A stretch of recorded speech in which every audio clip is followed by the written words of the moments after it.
संजय सरल हटाओ, एमएससीबी बचाओ, संजय सरल हटाओ, एमएससीबी बचाओ, भ्रष्टाचारी अधिकाऱ्याला निलंबित केलंच पाहिजे, भ्रष्टाचारी अधिकाऱ्याला निलंबित केलंच पाहिजे, भ्रष्टाचारी अधिकाऱ्याला निलंबित.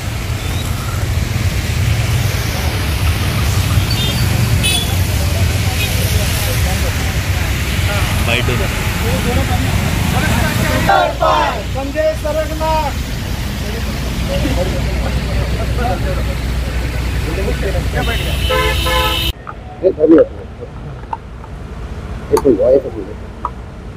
आज आपण इथं गेटवर आंदोलन करत आहात. गेट बंद आंदोलन काय? एक सेकंड. किती दिवसांत तुम्ही उपोषण करताय आणि आंदोलनाची वेळ तुमच्या आली आहे?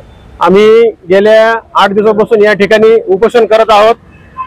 आमची सरस मागणी अशी आहे की जालना जिल्हा अधीक्षक अभियंता संजय प्रभाकर सरग यांनी केलेल्या विविध भ्रष्टाचारामध्ये हा चार्जशीट मध्ये दोषी आढळून आला देखून तरी पण हे अधिकारी त्या भ्रष्टाचारी अधिकाऱ्याला का पाठीशी घालतात? यांचे अनेक मुद्दे आहे. जालना असेल, बीड असेल, औरंगाबाद असेल, संभाजीनगर असेल, या ठिकाणी यांनी मोठ्या प्रमाणात भ्रष्टाचार केलेला आहे. आता सध्या ते जालना जिल्ह्यामध्ये कार्यरत आहेत. आमची एकच मागणी रास की त्यांना एक तर त्यांचं इथून बदली करा, त्यांना मराठवाड्याच्या बाहेर टाका किंवा निलंबित करा. या माणसाने फार मोठ्या प्रमाणात माया जमा केलेली आहे. हा भ्रष्टाचारामधला फार मोठा महाडाव आहे. माझा आपल्या चॅनलवाल्याला एकच विनंती आहे की ही बातमी आपल्या माध्यमातून व्यवस्थापकीय संचालक असतील किंवा ह्या डिपार्टमेंटचे करते धरते देवेंद्रजी फडणवीस असतील यांच्याकडे ही बातमी पाठवा. आणि एकीकडे हे सरकार म्हणते की या देशामधला भ्रष्टाचार आम्ही हे करू, हटवू. भ्रष्टाचाराला आळा घालणार कोणी आहे का नाही याच्यामध्ये? आज गेल्या 8 दिवसापासून आम्ही या ठिकाणी बसलेलो आहोत. आमचा लेकरं बारा परिवार सोडून अशा ह्या बनरुग्ण अशा ह्या भ्रष्टाचारी अधिकाऱ्याला इथून हटवा. नसता आम्हाला येणाऱ्या काही दिवसामध्ये मोठ्या प्रमाणात आंदोलन छेडावं लागेल. कधीपासून तुम्ही पाठपुरावा या सगळ्या घटनेचा करताय? मी गेल्या 1 वर्षापासून ह्या प्रकारचा पाठपुरावा करतोय.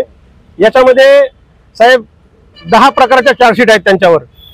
संभाजीनगरची 1, बीडच्या 6, 7 आणि जालन्यातल्या 2 अशा 10 प्रकारच्या चार्जशीट असूनही व्यवस्थापकीय संचालक त्यांना का पाठीशी घालत आहेत?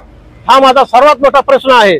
बोलासारखं भरपूर आहे, भरपूर मुद्दे आहेत, पण वेळेच्या भावी आता आमचे गोरसेनेचे जिल्हा अध्यक्ष हे देखील बोलणार आहेत.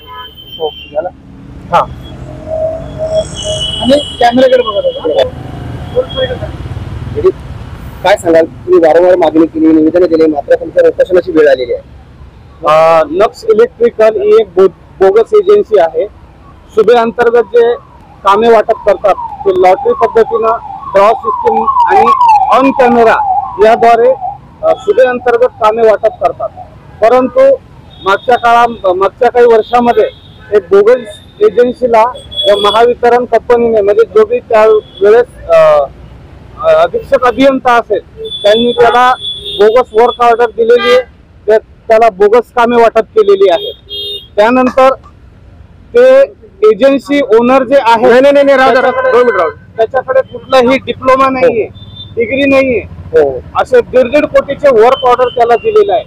आता अशा भ्रष्ट एजन्सी मालकाला हा एमएससीबी स्टाफ म्हणजे सहाय्यक अधीक्षक आणि जालना जिल्हा बोगस कागदपत्र असं म्हणायचं की बोगस कागदपत्र करून ते प्रिंट उचलले म्हणून बोगस कागदपत्र पूर्णपैकी आम्ही त्याचे बाहेर काढलेले आहेत. त्याच्याकडे कुठलं डिप्लोमा नाही, डिग्री नाहीये, कुठलंच लायसन्स नाहीये.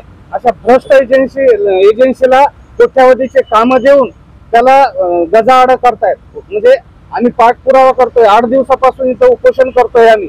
आता माननीय व्यवस्थापक साहेबांना ध्यानात आल्याच्या नंतर बी ते त्यांना पाठीशी घालायचं काम करतायत.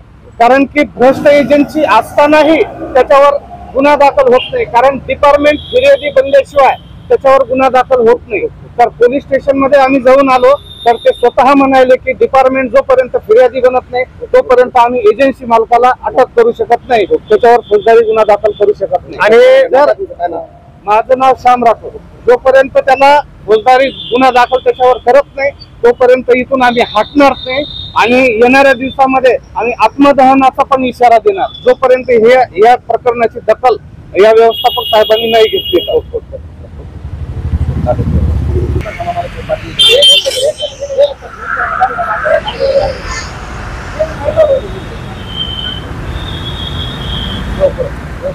चला